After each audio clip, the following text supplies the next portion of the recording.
This is part 3 of our series, Exposing Disney Programming. I was heavily programmed and transported, and Sleeping Beauty was one of the strongest programs on me.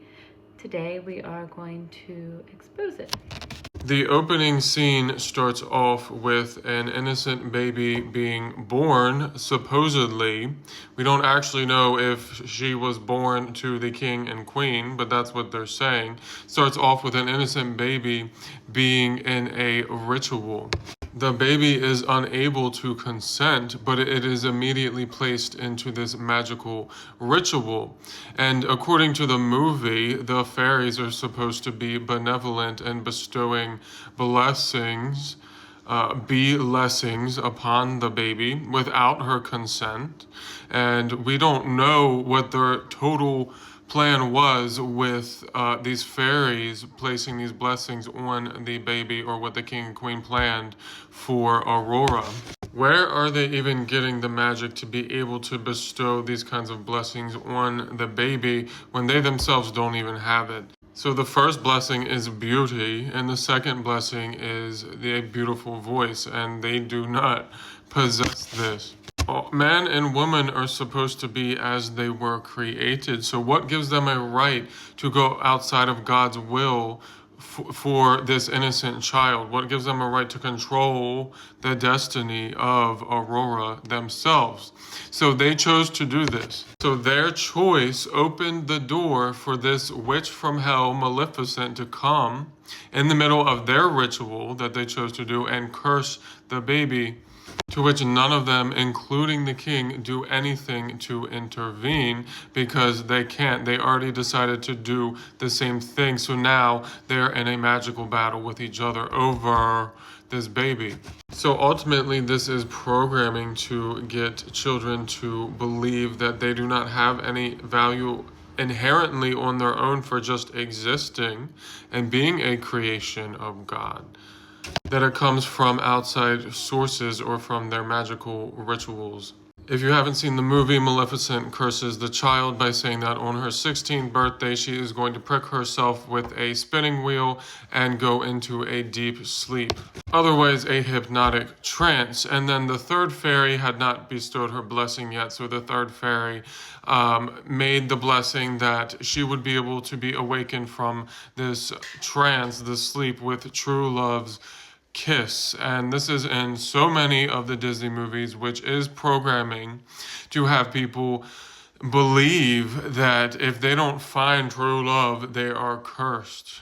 The king burns all of the spinning wheels in the kingdom and sends Aurora with the 3 fairies to live in a cabin for 16 years. And right before her 16th birthday, we have Mr. Prince, who just shows up out of nowhere after appearing in her dream. Let's not forget that she is a child, even though they are making her look like she's 25. She's supposed to be 16. And also the warlocks, the male witches, use the dreams to do love spells on their victims. So he is a complete stranger to her, and he just finds her alone in the woods, comes up to her, and puts his love spell on her.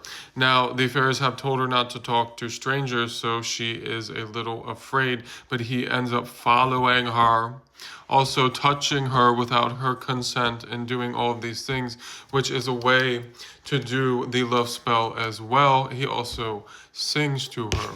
So she was already betrothed to get married to the prince, again against her will. The fairies have not told her yet, so she goes and tells the fairies that she met a random man in the forest, and they tell her no, not knowing that it is the same prince that she's supposed to get married to against her will.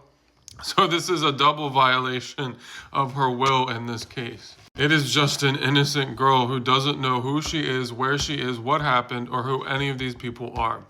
That is actually what they are doing to the children that they are transporting here.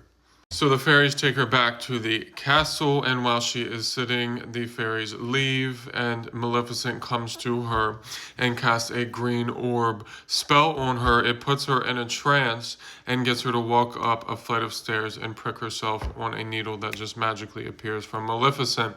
Now, this green orb spell is actually happening here.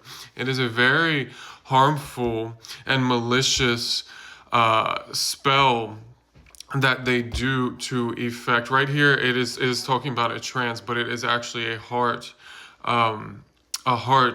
siphoning spell that they use. Here is how they depict Aurora under the hypnotic trance of the green spell. This is very accurate to the kind of trances that they are putting people under. Now remember, this is a G-rated movie for all audiences, a 4-year-old. This is Maleficent's celebration with her demons basically in hell. You can see how they have done the animation here. It is not looking good after she's doing her very dark spell on Sleeping Beauty.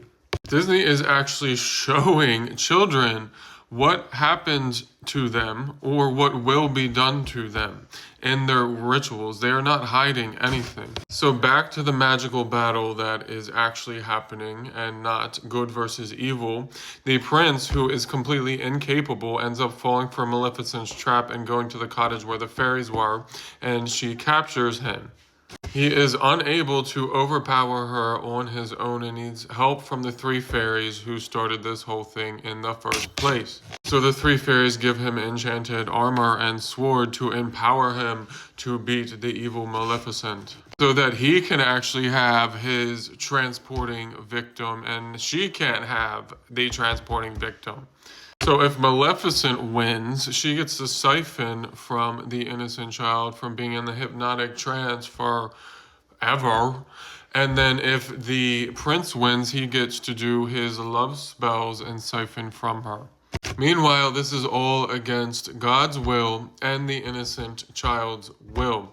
This is actually what is happening here. This is a very good representation of what has happened and what is happening and what will not be happening for very much longer. So here we have Sleeping Beauty in her bed, and there's a good bit of symbolism here with the purple. She's dressed in purple, and it's everywhere with the checkered floor as well. It is the color of the magic of heaven. It also represents royalty. It is a bit of a mocking thing that they are doing, as well as the checkered floor. It's normally black and white if they weren't doing the mocking, which represents the duality in Freemasonry, but also the Illuminati.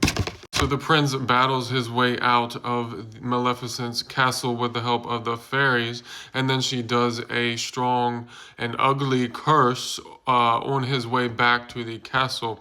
And if you have not noticed, a lot of this here that represents the curse is what is going on in the forests right now.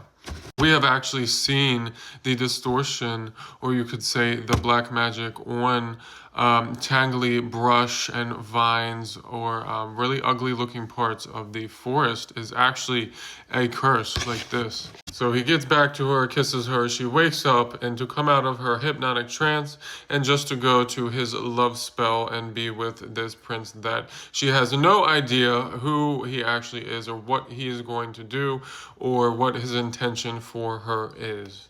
So 2 days ago, she just figured out that she was a princess and not an orphan that lives with 3 old ladies. And now she is married to a prince and suddenly is extremely excited to also give a kiss to his father, an older man that she does not know, and seems to be enthused about it. But we know that she's under a love spell and hypnotic programming that they did to her.